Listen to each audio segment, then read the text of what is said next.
Ini tak pakai istilahnya filosof barat modern, namanya Karl Jasper. Paradigmatik individual. Dia tipe ideal. Salah satu tipe ideal dalam filsafat itu Sokrates. Banyak tipe ideal. Yang paradigmatik individual mungkin termasuk Immanuel Kant, termasuk Karl Marx. Orang-orang ini pengaruhnya sangat luas. Jadi tidak sedikit, pengaruhnya besar. Bahkan nanti ada yang bilang bahwa filsafat barat, semua tradisinya itu hanya footnote, hanya catatan kaki dari Plato dan Aristoteles. Sementara Plato dan Aristoteles itu murid dan cucu muridnya Sokrates, belum gurunya. Itu sudah menguasai cara berpikir modern barat hari ini. Sokrates oleh orang-orang Athena digelari Godfly of Athena. God lo ya, bukan God. Kalau God Tuhan, kalau Godfly itu lalat. Dia itu kayak lalat, kayak laler. Nempel di sini, nempel di sana, muter-muter, bikin orang sumpek, bikin orang sebel. Karena selalu nguji orang. Jadi Godfly of Athena.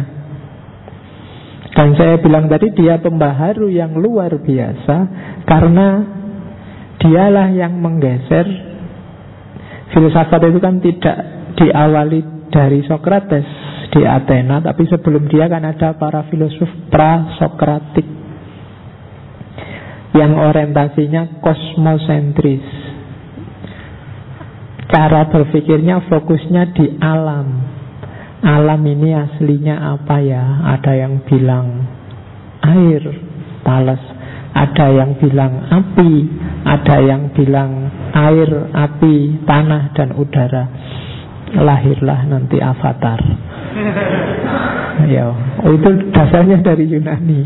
Ada yang bilang cinta, ada yang bilang, tapi fokusnya kosmos. Nanti Sokrates lah yang menggeser orientasi itu untuk mikir manusia. Mbok, jangan mikir alam terus. Ini negara sedang kacau. Kan di sana juga sedang, Athena kan mulai susut, mulai surut, demokrasi dipertanyakan. Nah, itu Sokrates dan kawan-kawan yang menggeser orientasi dari mikir alam ke mikir manusia. Terus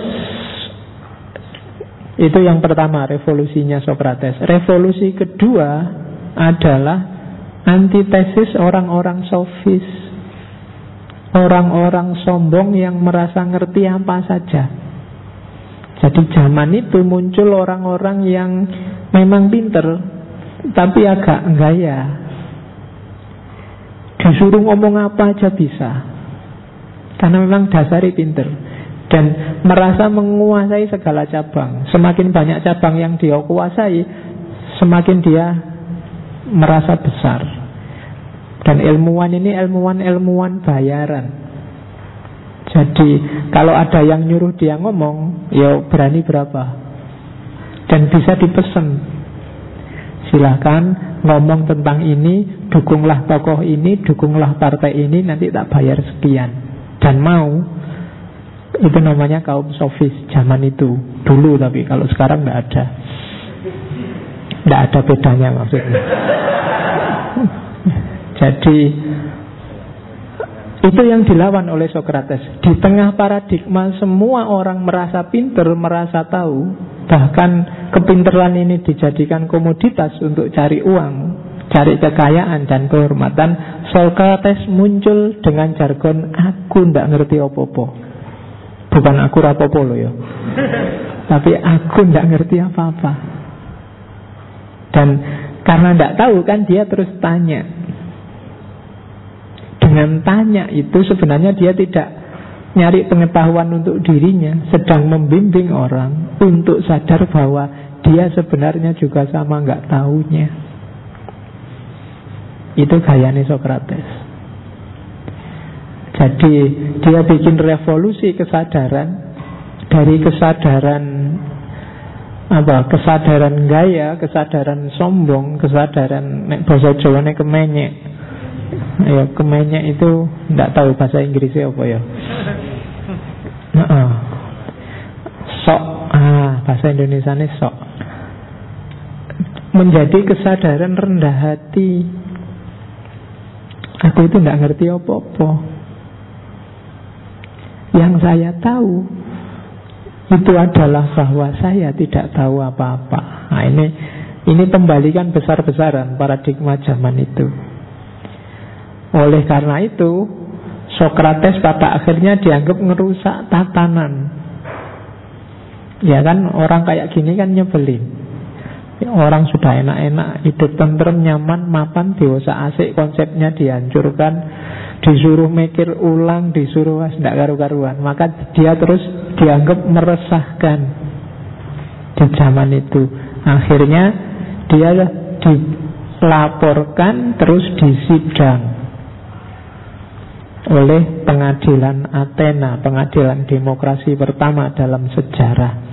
Dia dapat tuduhan 3 hal: meracuni pikiran kaum muda, yang kedua melawan dewa-dewa, dan yang ketiga bikin agama baru, filsafat. Nah, itu dia dituduh ini.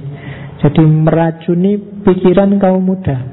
Kalau saya akan kebalik, kalian yang meracuni pikiranku. Jadi malah ruwet. Jadi Sokrates dianggap meracuni karena gaya mikir yang agak revolusioner itu kan biasanya menarik yang muda-muda, yang tua-tua, yang gelisah. Karena orang tua biasanya lebih suka yang mapan, status quo. Terus melawan dewa-dewa, ini lebih gawat lagi. Kalau hari ini mungkin sudah dituduh kafir, murtad, bid'ah, apalagi tauhid, apalagi. Nah, dia menawarkan hal yang zaman itu tidak ada. Berpikir kritis. Jadi dia dituduh dengan 3 tuduhan ini, terus diajukan ke Mahkamah Athena zaman itu. Pro kontra luar biasa. Silakan nanti dibaca buku-bukunya Plato. Karena Sokrates ini orang misterius, tidak pernah nulis buku, kerjaannya cuma dakwah filsafat kemana-mana. Nah, akhirnya voting, banyak yang pro, banyak yang kontra. Voting 280 melawan 220. Jadi 500 orang yang di voting, 280 setuju dia harus dihukum mati, 220 tidak setuju. Nah, akhirnya ya kalah 80. Dan ramalannya Sokrates tepat tentang kritiknya pada demokrasi. Nanti kita lihat. Jadi karena kalah suara, ya sudah, keputusannya dia dihukum. Meskipun nanti para penghukum ini juga sebenarnya eman-eman mau menghukum Sokrates. Mereka tahu betapa penting, betapa vitalnya peran yang dimainkan oleh seorang Sokrates. Jadi karena hukumnya sudah begitu, aturannya sudah begitu, mau tidak mau harus dieksekusi. Nah, jadi hukum itu kan gitu. Dari semula manusia yang bikin hukum, pada akhirnya manusia harus melayani hukum. Mau tidak mau Sokrates harus dieksekusi. Dan sudah banyak muridnya, bahkan sipirnya penjara itu tidak pernah nutup penjara, harus dibuka. Kalau mau jalan-jalan, mau keluar, mau lari, ya monggo. Mau ngilang juga tidak apa-apa. Tapi Sokrates tidak. Nanti di banyak pembelaannya dia banyak ngomong, melakukan testimoni bahwa kalau dia melakukan kompromi, maka besok-besok orang anggap bahwa ajaran-ajarannya itu tidak terlalu penting. Untuk menegaskan bahwa yang tak omongkan ini serius, maka silahkan aja. Kalau memang aturannya salah, ya saya harus dihukum. Karena di antara yang dia ajarkan adalah meskipun dia nggak setuju demokrasi, masyarakat harus bikin kontrak untuk hidupnya tertib, bikin hukum untuk ngatur kebersamaan. Kalau dia sudah ngomong bahwa hukum harus jalan, sekarang waktunya dia dihukum kok lari, orang tidak akan percaya lagi sama dia. Dari situ maka ya monggolah, kalau memang keputusannya minum racun, ya minum racun. Akhirnya dia minum, ceritanya racun cemara. Yang tadi gambarnya itu sebelum dia minum racun. Dan akhirnya ya meninggal beneran. Wong ya racun beneran. Ya, meskipun setelah itu murid-muridnya podo galau semua, termasuk Plato, sehingga Plato harus mengembara sekitar 12 tahun sampai ke Mesir dan macam-macam, sehingga pikiran-pikirannya agak spiritual dibandingkan Sokrates sendiri. Itu Plato. Kemarin kita sudah belajar Plato sebentar. Dan agak susah membedakan mana Sokrates, mana Plato, karena Plato kalau nulis itu selalu pakai mulutnya Sokrates. Beberapa muridnya juga begitu. Kalau nulis pakai muridnya gurunya Sokrates. Jadi orang susah membedakan ini Plato apa Sokrates. Ya kayak kamu sekarang mungkin nulis ceramahku tiap hari mbok transkrip terus kamu terbitnya, ndak apa-apa sih kayak gitu. Cuma nanti orang bingung iki kamu apa saya. Tapi ya ndak apa-apa. Ndak penting yang kayak gitu instrumentalnya. Yang penting apa? Pencerahannya. Baik saya, kalian, syukur-syukur orang lain juga kecipratan.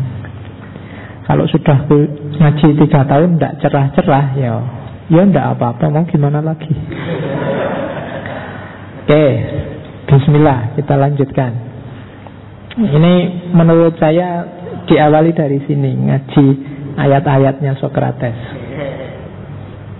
Jadi, it is not living that matters, but living rightly.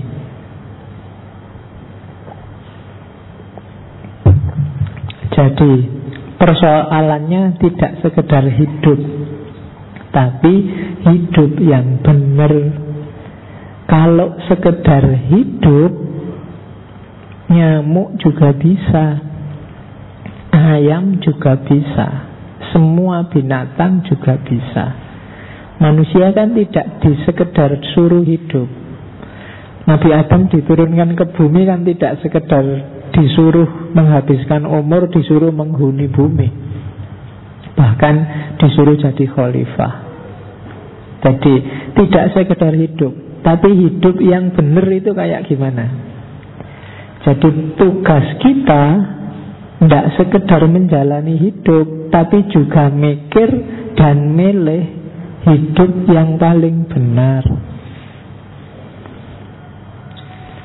Oke, jadi awalnya di sini, it is not living that matters, but living rightly.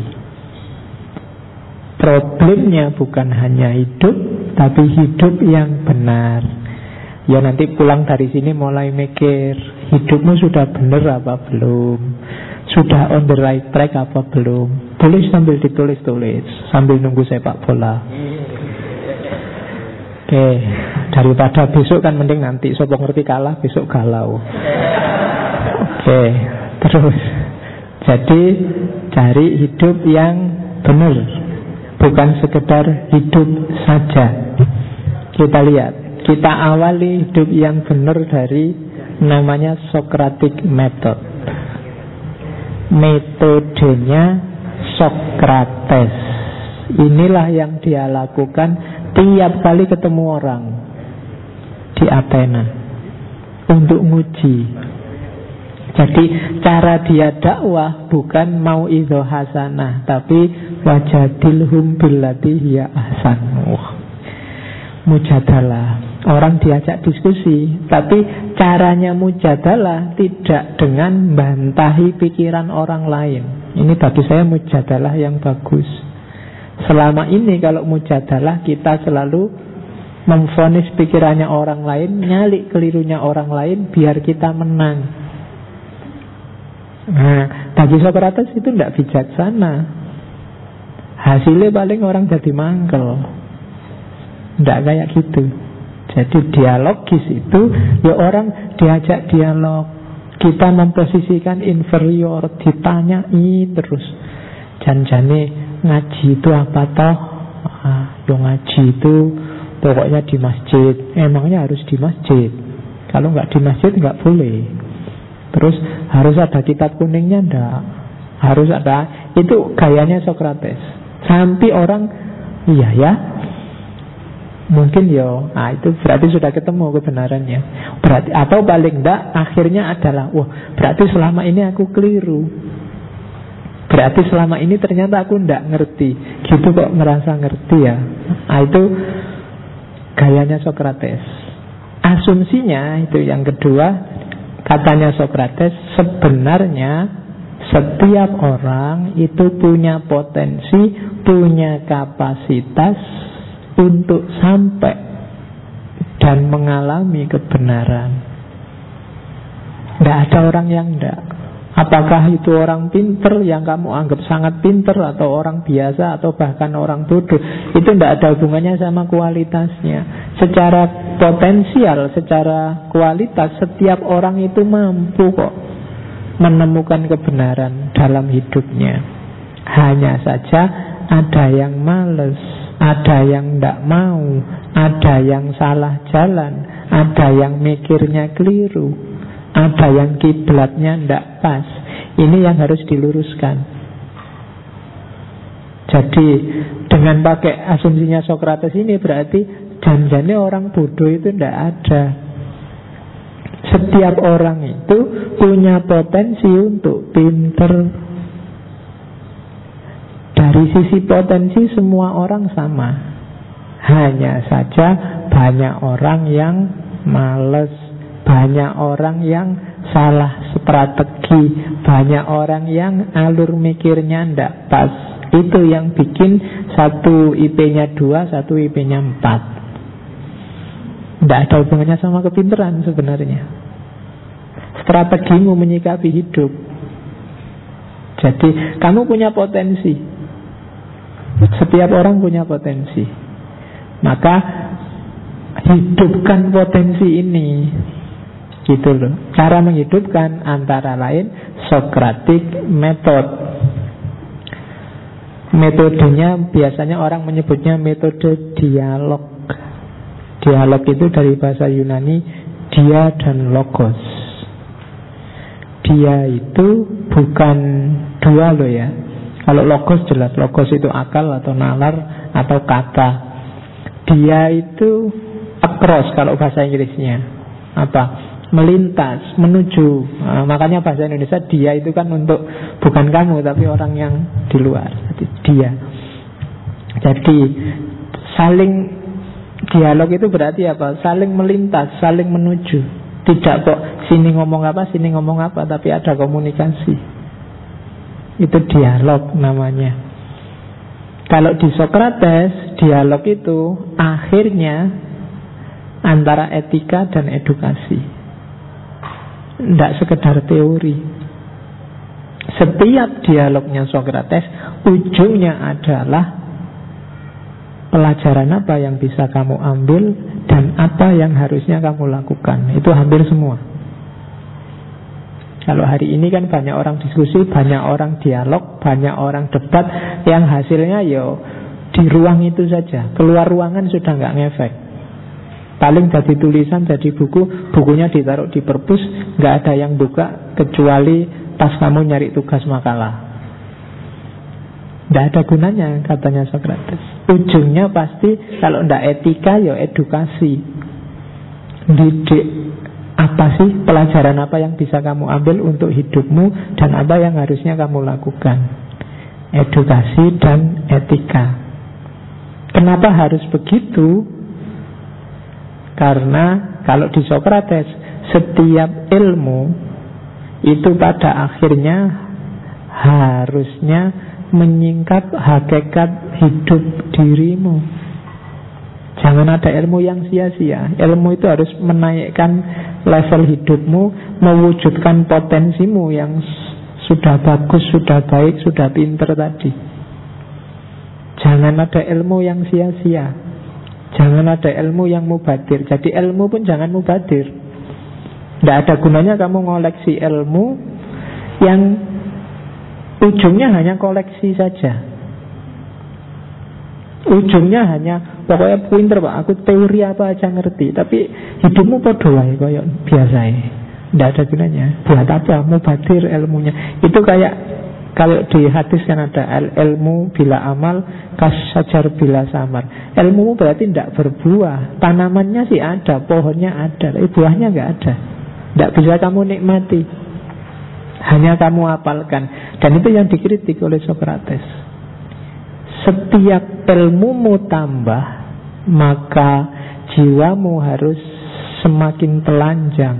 Kamu semakin paham siapa dirimu, mau kemana dan untuk apa hidupmu. Kalau tidak ada implikasinya ke sana, kamu hanya buang-buang waktu dan buang-buang uang.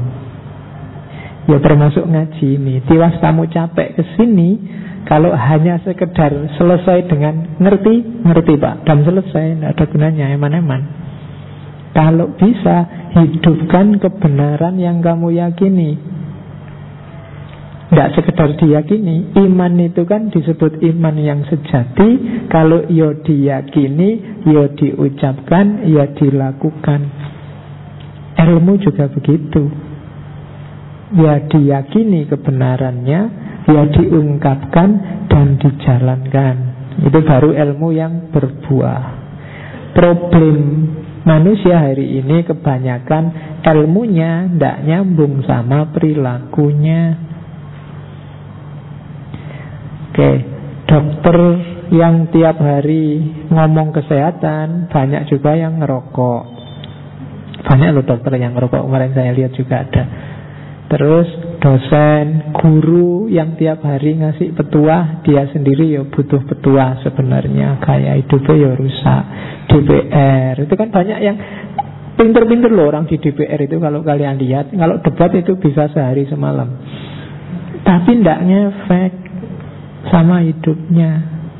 Kamu lihat ILC itu kurang pinter apa orang Indonesia. Argumennya mantep-mantep kabeh, tapi Indonesia tetap rusak. Kebenaran banyak tapi tidak hidup. Itu problem kita hari ini. Bukan berarti orang tidak tahu kebenaran, hampir semua tahu, tapi tidak hidup. Yang kemarin nyilet, nembak, apalagi gorok dosennya, ngeri aku saiki. Iya weh. Loh, itu apa ndak ngerti? Ngerti, tapi kebenaran ndak hidup dalam dirinya. Oke ya. Nah, itu tujuannya dialognya Sokrates. Dia ingin menghidupkan ini loh, biar hidup. Manusia sekarang mati semuanya. Oke, jadi Socratic method.